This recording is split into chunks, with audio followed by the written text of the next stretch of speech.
Welcome back to Outdoors with Larry Ray on 790 The Bet. Brought to you proudly by the Tennessee Wildlife Resources Agency.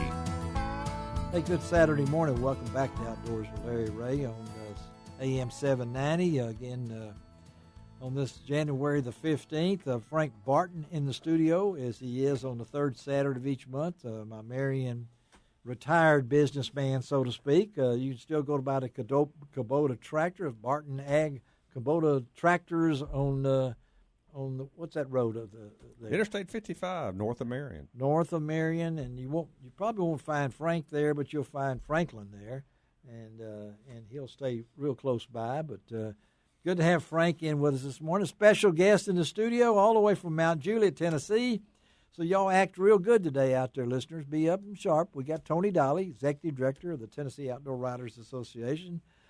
Thank you, Tony. It's always great to be here, Larry. Thank you a lot. And we got a recent press release. You know, our good friends at TWRA, the Tennessee Outdoors, Tennessee Wildlife Resources Agency has done some work on Kentucky and Barclay reservoirs. We're always talking about invasion carp.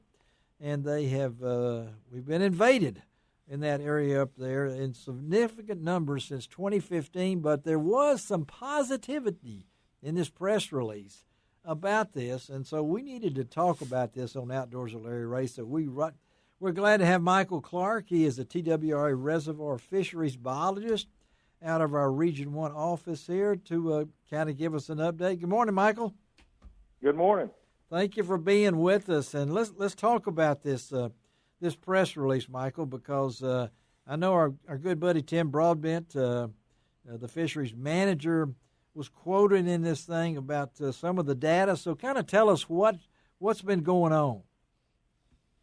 Well, the biggest thing that's been going on for the invasive carp has obviously been our harvest incentive program that we established and really got on the ground back in 2018 in the fall. Yes. And yeah.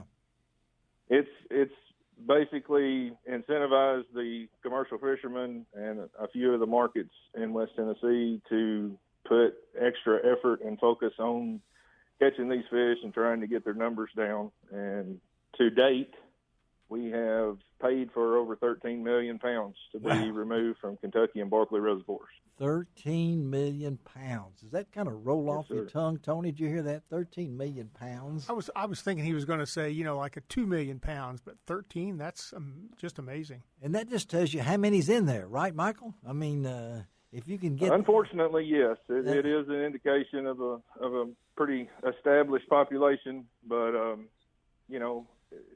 we've got other things rolling and other projects are being tested and trying to be put in place. Yes. The biggest one is the bioacoustic fish fence, probably, that's been installed at Barclay Lock and Dam. And what has that shown? It's really shown some really giving us encouragement, hadn't it, Michael? Absolutely. As long as they can keep it running. They've ran into a few technical issues here and there with it, but, just getting the kinks worked out on it. But, yeah, it's basically to deter the fish from ever walking through into our reservoirs. Yes. And yes. It seems to have a very positive effect on not allowing that to take place. And then the electrofishing, I was really good to hear that. The electrofishing back in sampling back last year showed significant increases with both bass and crappie compared to 2019 and 2020. That's good news, right? I mean, it is. Yeah, we were. I was hoping to see that, and was very grateful to see a species or two bounce back like they have. The crappie their numbers were great pretty much all year. Even in our spring collections in 21, we were somewhat shocked at the numbers that we were getting and the condition of those fish. And then the fall is when we focus on the recruitment. Michael, you just said shocked. And that's kind of unusual because that's electrofishing. You just had to throw that in there, didn't you? You were shocked. I mean, I did. No pun intended there, Michael. Okay.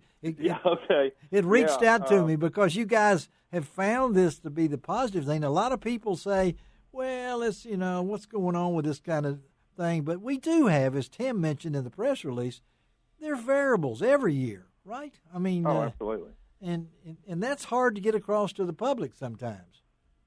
Yeah, it is, and it's a persona kind of thing that we're dealing with now that we've been sort of 6 years with the invasion of the carp, the way they came into our reservoirs in 2015, and but even with that said, you can look back on data before the carp were as established as they are now, and you still had those variables. You did, yes.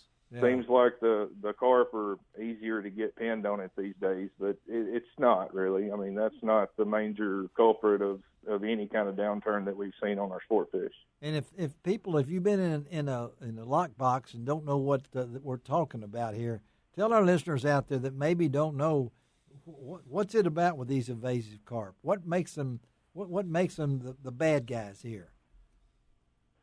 Well, there's two major bad guys out there, the big head carp and then the silver carp. Yes. And, of course, the silver carp, one of their biggest dangers is the fact that they jump out of the water. Yes, they do. Yeah. We thought it was real funny at first. Yeah. Oh, yeah. But when you get hit by one of them, it's not funny at all. Yes. But that's right, one Frank? of the big concerns is public safety. Yeah, I've been in an airboat with Frank, and Frank Barton is sitting here, and he took us back into a portion of the Mississippi River on that airboat. And Frank, they were jumping, weren't they? And, you don't want to hit them in any kind of boat, but I promise you, an airboat, no, sir. And it was all fun and games, but now, so we have this, but we're finding this commercialization that I've eaten this. Tony, have you eaten any? I have eaten them, and if fixed properly, they're not bad to eat at all. They're not bad to eat at all, right, Michael? I mean, there's... Oh, I agree. Yeah, we fed them to our commission a couple of different times. And they didn't quit. To feed it. Yeah, they didn't quit, and they didn't. They ate them. Bill Cox swears by them, too, Commissioner Cox. So, oh, yeah. So you're looking for, $13 million since when? When was that again? $13 million over... It was September of 2018. That's amazing. Yeah. So we're continuing to reach out to people and look for the positive side of this thing. And really, you mentioned it there, that the experimental barrier at the Barclay lock chamber has shown promising effects in reducing the migration of the invasive carp into Barclay Reservoir. So what are these barriers? What do they put up? They put up a fence of some type. Well, basically, the whole system is mounted to the bottom of the lock chamber on the downstream side of the lock and dam structure. Yes. So that the fish never get an opportunity to swim into the lock chamber when the gate is open to allow boats to go in or out of the lock chamber. Okay. But basically what it does is it has waterproof speakers mounted under there that play the sound of an outboard motor. You hear that, Frank? Waterproof speakers. And it also has lights for a couple of different reasons. One, for the safety aspects, where people understand and know where they are, mounted in the chamber there. And they also have a bubble curtain. So it's basically a screen of bubbles that shoot from the bottom of the chamber upward. And that combination seems to be something that is very effective at keeping them from passing over it. And, they're not playing Jailhouse Rock down there on those speakers or anything like that. This is not music to lullaby. We're not going to find Mr. Limpet down there, Don Knotts, swimming around. But it has proved it's promising, is what you guys have said. And that's right. And it's positive. And that's what we're looking for here. And, again, we're talking to Michael Clark. He is a TWI reservoir fisheries biologist for our Region 1 reservoirs. And so where have they been found in the Tennessee River system? I mean, is there a stopping point? Where have we gotten to here? Well, we had a report a little over a year ago of them being at Chickamauga. Yes. And we pretty much dropped everything that we were doing at the time and went full-fledged just out there with our electrofishing boats and all types of gear, trying to see if we could catch any. and we never did. Never did. So no, and Yeah. so it's hard to say that there's not a single fish in there because Yeah. you can't see everywhere. But Pickwick Reservoir is really where you can see some. They're the bigger size fish, Yeah. but they're still not the numbers that you see on Kentucky Reservoir. Yeah. So it just, the dam systems through the Tennessee River system helps a lot. But if we can get more barriers put in those lock chambers at those dams, I think that's going to be a big turning point for us. And of course, that costs money. Oh yeah, these things are not cheap. You're not going to the speaker store and get them online or bargain hunt or anything like that. You have to spend some money, and the good folks in the Kentucky Wildlife Department have been very instrumental in this. Well, Michael, we appreciate you, man, taking time on this Saturday morning. Folks, you can go to lroutdoors.com, my website. That press release is on there. Go to tnwildlife.org for the latest information on the invasive carp, and we'll stay in touch, Michael. Thank you, buddy, for being with us, and have a great day, okay? Thanks for having me. You do the same. All right, thank you. All right, let's take a break on Outdoors with Larry Ray. Got Frank Barton. We got Tony Dolly.